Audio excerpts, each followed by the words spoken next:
मुख्यमंत्री शिवसेनेचे मुख्य नेते आदरणीय एकनाथजी शिंदे साहेबांच्या वाढदिवसाच्या निमित्तानं दरवर्षी ठाण्यामध्ये साजरा केला जातो। या आनंदोत्सवाच्या कार्यक्रमामध्ये जागतिक स्तरावरती सुद्धा आपल्या कर्तृत्वानं आपल्या कलाक्षेत्रातल्या वेगळ्या पद्धतीच्या आपल्या सर्व माध्यमातून प्रसिद्ध अशा सगळ्या व्यक्तिमत्वांना पुरस्कार दिला जातो। यावर्षीचा पुरस्कार बॉलिवूड क्षेत्रातले हिंदी चित्रपट सृष्टीतले एक अत्यंत दिग्गज अशा पद्धतीचं व्यक्तिमत्व म्हणून ज्यांच्याकडे आपण सगळेच जण बघतो ते आदरणीय जितेंद्रजींना दिला जातो।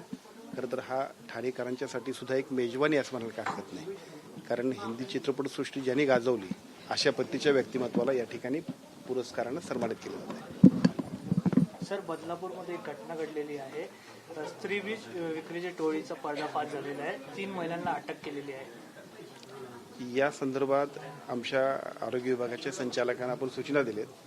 वस्तुस्थिती काय असेल त्या पद्धतीने कारवाई आपण करू। जर याच्यामध्ये मला असं वाटतं की पोलिसांनी जे काही कारवाई केलेली आहे त्याच्या अनुषंगिक आम्ही सुद्धा आमच्या विभागाच्या वतीने तपासणी करणार आहोत आणि जे याच्यामध्ये चुकीचे असतील, जे दोषी असतील त्यांच्यावरती कठोर कारवाई करण्याबद्दलचे निर्देश आपण दिलेले आहेत। उच्चस्तरीय कमिटी स्थापन होणार आहे का? अहवाल याच्याबद्दल येणार आहे? हो, निश्चितच अशा पद्धतीचे प्रकार हे कोणत्याही परिस्थितीत खपवून घेतले जाणार नाही। याबद्दलची बातमी ज्या वेळेला वृत्तवाहिन्यांवरून आली त्याच वेळेला आपण त्याच्याबद्दलच्या सूचना दिलेल्या आहेत। एक 2 ते 3 दिवसांमध्ये प्रायमरी रिपोर्ट त्याचा येईल आणि अजूनही त्याच्यामध्ये जर काही गांभीर्यानं तपासणी करायची असेल तर निश्चितपणे आपण करणार आहोत। इंटरनॅशनल रॅकेट असू शकतो का यामागे? काय हे माझं असं म्हणणं आहे की त्याच्यातली वस्तुस्थिती समजून घेऊ। खरं तर घटना गंभीर आहे। प्रथमदर्शनी आपण ज्यावेळेला बघतोय त्यावेळेला त्याच्यातील वस्तुस्थिती आणि त्याप्रमाणे कारवाई ह्या निश्चितपणे होणार आहेत। आवश्यकता असेल त्याप्रमाणे त्याच्यावरती निर्णय अजून सुद्धा कठोर घेतले जातील। सर, ठाण्यामध्ये आलं तर ठाण्याच्या सिव्हिल हॉस्पिटलचा आपण दौरा केला होता। सिव्हिल हॉस्पिटलचं काम अजूनही ते थोडं विलंब अंतिम टप्प्यात आहे। काम कसं बघता सिव्हिल? हे खरं तर मला 9 फेब्रुवारीला त्याचा शुभारंभ करायचा होता, परंतु थोड्याशा अजून प्रशासकीय मान्यता बाकी होत्या। त्या सगळ्या प्रशासकीय मान्यता सुद्धा आता पूर्ण होत आहेत। एक 3 ते 4 महिन्यांमध्ये या सगळ्या गोष्टीची पूर्तता करून त्याचं लोकार्पण आम्ही करतो। 9 फेब्रुवारीला साहेबांच्याच वाढदिवसा दिवशी त्याचं लोकार्पण करावं हा माझा त्या पाठीमागचा हेतू होता। पण ठीक आहे, देर आहे दुरुस्त आहे। साहेबांनी महाराष्ट्रातलं सर्वात मोठं, कारण 900 बेडचं सार्वजनिक आरोग्य विभागाचं हे एकमेव हॉस्पिटल आहे, त्यामुळे साहजिकच हे हॉस्पिटल ठाणे आणि आजूबाजूच्या परिसरातल्या 2-3 जिल्ह्यातल्या सर्व लोकांसाठी खूप महत्त्वपूर्ण आहे। ते लोकार्पण करण्यासाठी ज्या काही सगळ्या तांत्रिक बाबी होत्या त्याची पूर्तता आपण केली, निधीची उपलब्धता पण आपण केलेली आहे आणि पुढच्या 4 महिन्यानंतर या सगळ्याचा लोकार्पण साहेबांच्या हस्ते होईल। अरे हिंदी नको यार, हिंदी में थोड़ा प्रॉब्लेम हो जाता है। थोडं मराठी शब्द पण चालतील। प्रॉब्लेम काय होतोय, थोडे मराठी शब्द पण चालतील। पण ते ऑन कॅमेरा थोडे वेगळे जातात। नाही, जे शब्द नाही जमले ते मराठी शब्द वापरा, पण जाऊन देत नॅशनल दोन्ही पण ना थोडा प्रॉब्लेम होतोय म्हणून म्हणतो। होईल सर, प्लीज राहू दे। शॉर्ट मध्ये संदीप जी बोले। थाने में थे आप, आनंद उत्सव कार्यक्रम में आए। जितेंद्र जी को धर्मवीर आनंद के इनका जीवन गौरव पुरस्कार भी प्रदान किया गया है। किस प्रकार से देखते, क्या कहना चाहेंगे?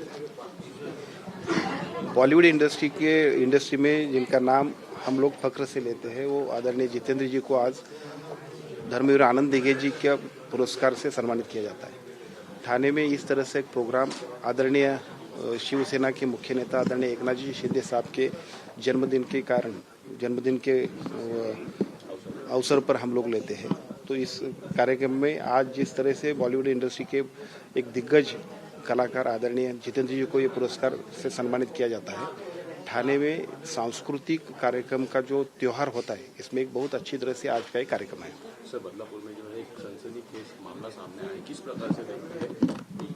IVF की बिक्री की जा रही है, इसमें 3 महिला को अटक किया गया। जिस तरह से इसका वृत्तवाहिनी पर हम लोगों ने भी न्यूज़ देखी है, तो हमारे आरोग्य विभाग के सभी अधिकारियों को हमने सूचित किया है कि इस घटना की अच्छी तरह से जांच कीजिए और जिसमें जो दोषी लोग होंगे उस पर भी हम लोग कड़ी कार्रवाई करेंगे। इसके ऊपर जो है जांच किस प्रकार से की जाएगी, किस प्रकार से आगे ऐसी घटनाएं ना हो, इस प्रकार से पहले तो इस प्रकार की जो घटना हुई है उसकी अच्छी तरह से जांच हम लोग करेंगे तो अच्छा होगा।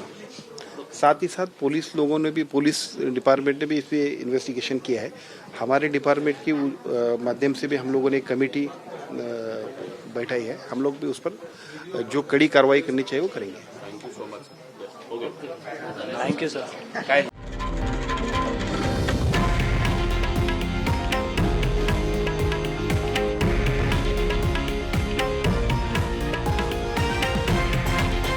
हे हे आहे देशातील नंबर 1 न्यूज नेटवर्क आणि आपण पाहत आहात TV9 मराठी, एकमेव.